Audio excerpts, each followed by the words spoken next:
When you make something as an artist, there's like an intense relationship between this body that's making something and the thing in the world.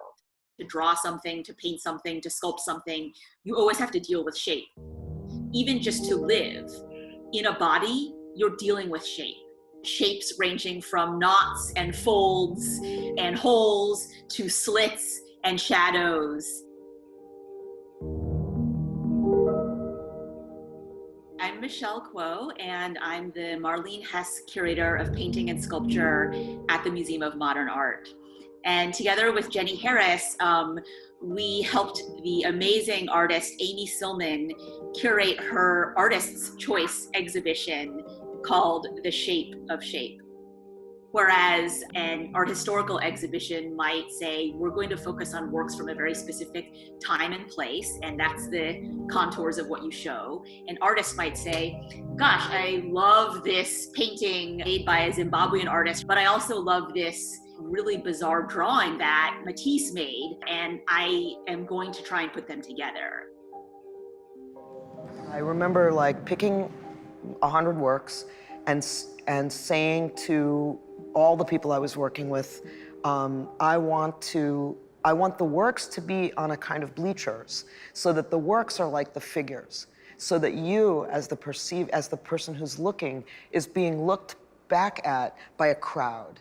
I want a crowd of artworks on a kind of literal like stadium seating. And then Amy Kiefer, who was the amazing designer, was the one who figured out the angles where the things lower, so that you didn't have to go like this.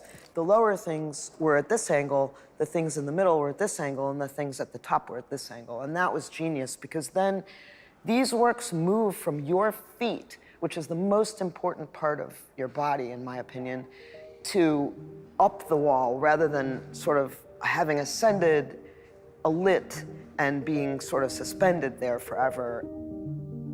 Amy is an incredibly renowned painter. She'll be embarrassed that I'm saying that, but she's also an incredible art historian. So she's able to really get into the dark corners of art history. What was in MoMA's vast collection? What were some of the tendencies that maybe were less explored in this huge repository of objects? Could we tease out this really interesting, weird detour of shapes throughout modern art and through the collection?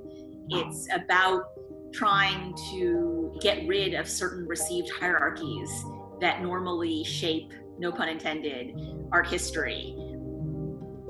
Amy has been working on a very special follow-up to the exhibition, which is a zine that she's launching in order to bring the show to all of those who couldn't have seen it.